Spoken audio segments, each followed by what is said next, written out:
Hello, and welcome to the N, in quotations, times per year story problems video. We're learning the last new thing of this unit, which is how to find out, usually interest, when something is compounding a certain number n times per year. Just a reminder of that equation, that is a is equal to p times 1 plus r over n to the nt, where a is your ending amount, or what you leave with. P is your principal amount, or what you start with. R is your rate. This is not going to be lined up straight. N is the number of times per year.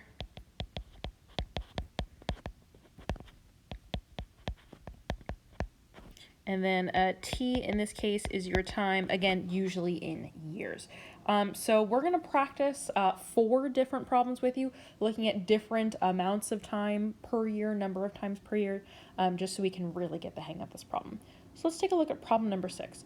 You invest $1,250. So I'm going to highlight that. This is going to be our start amount, or our P. So you invest this much money at an interest rate of 6.5%. Okay, so we have found our rate. Whoops. And it's compounded quarterly. Okay, so this is also important to note. This is our N.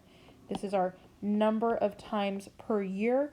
Quarterly, this means 4. So our N is 4 for 4 times per year. Calculate how much interest you earned from your investment after 11 years. So this is going to be our T. So we have our information. So let's see. Let's see. We are going to say, where's my paper? Okay. That A, yeah, let's just go with A.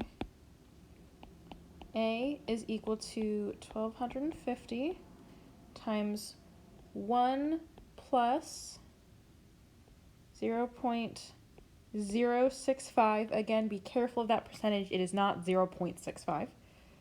Over 4 to the 4t. So this is the equation we're going to be using. It's always nice to set up your equation first.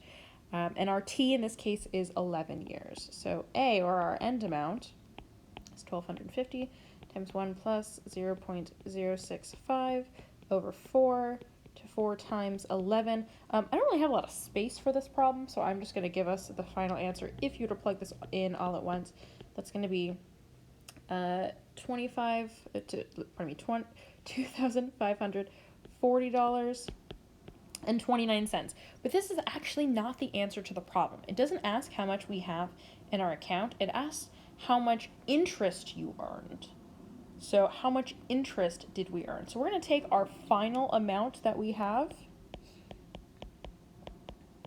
and I'm going to subtract our starting amount, because we're looking at how much did we earn over that 11 years, not how much do we have in our account overall. So if I subtract my starting amount, I'm going to get $1,290.54, meaning that for our sentence we can say you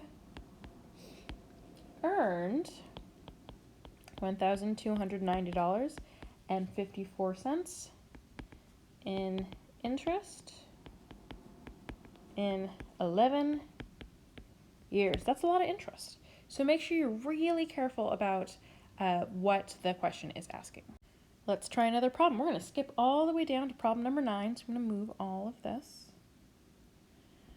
Let's see. Problem number 9. You borrowed this much money, so $1,690, for 5.5 years. So there's our time, at 5.7%. That's going to be our rate, compounded semi-annually. So this means twice a year. So for all of our information, here's our start. That's our p-value. Here's our time. Here's our rate. Here's our number of times per year, in this case, 2.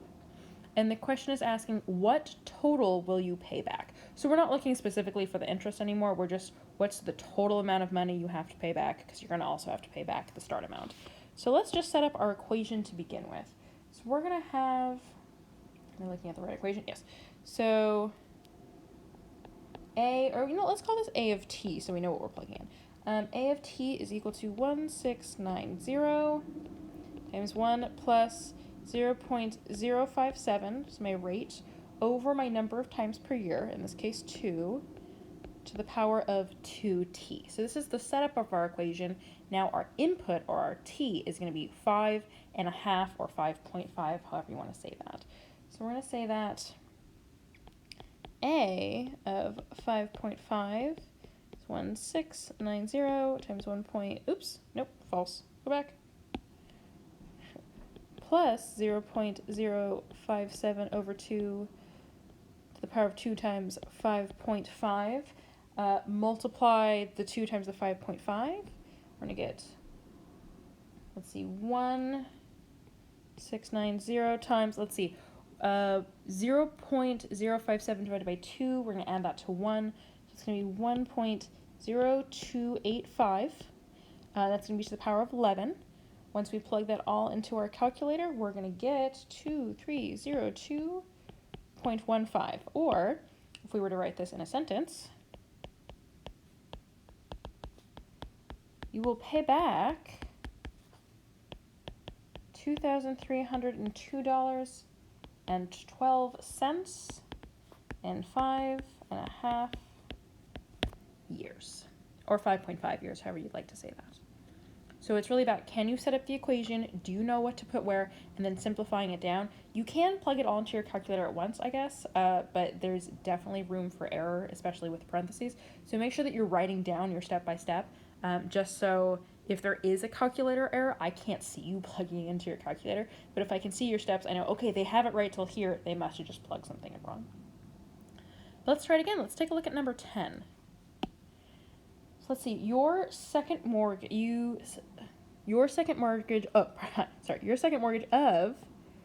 $31,200 is at a rate of 10.7% compounded monthly over 8 years. I forgot to switch my highlighter color. What total will you have paid for your second mortgage after 8 years? So what's the total amount of money? So I'll turn this back to blue. We have our start amount, we have our rate, we have number of times per year. There are in fact 12 months in a year, so monthly means 12. And we have our time. So we have our information. Let's plug it in where we can. So let's see. We are going to do. We'll start with A of t again. So A of t is equal to 31,200 times 1 plus 0.107 over your number of times per year, so in this case 12, times 12 to the t. So our number of times per year is 8. So we're going to have A of 8 is equal to 31200 times 1 plus 0.107 over 12 times 12 times 8, or to the power of 12 times 8. So it's going to be 31200. Let's see, 0.107 divided by 12.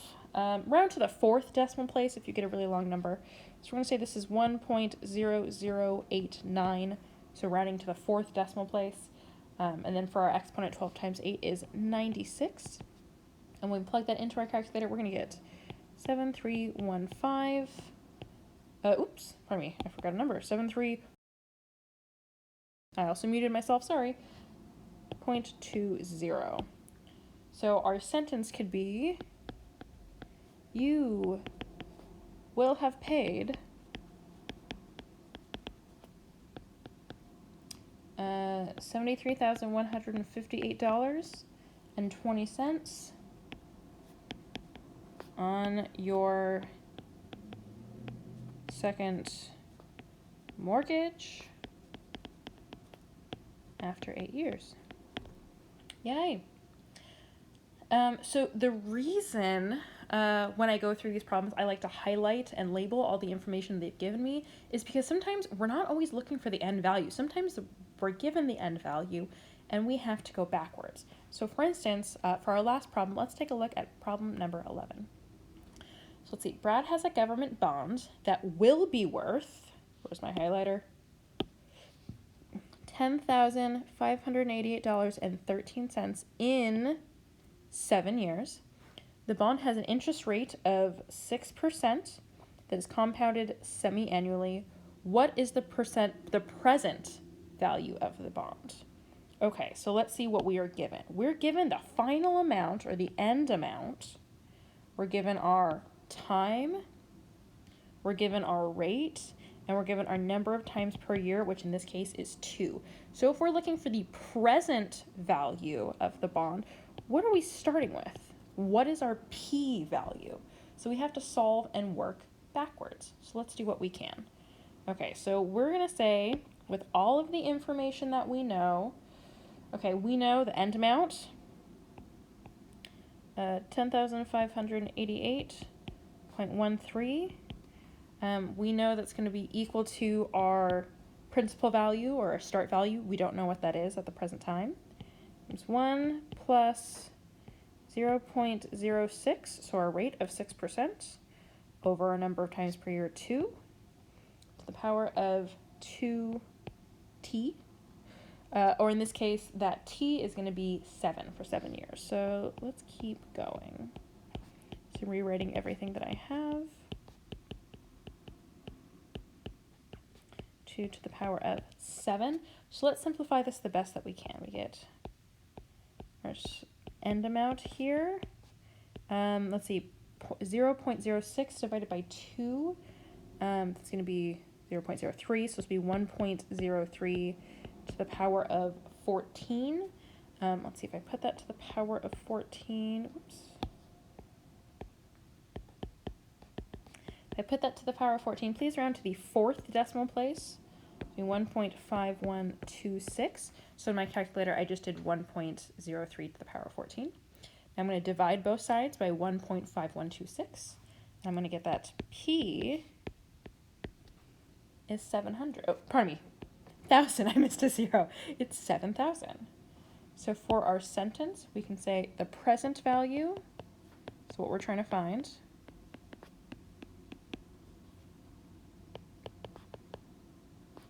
Of the bond. Oops. Ooh, I don't know what just happened. Of the bond is $7,000. So like I said, it's very possible that we may be using these equations, but we may not always be finding the end amount. So keep that in mind. If you have any questions, let me know. I look forward to seeing you on Monday.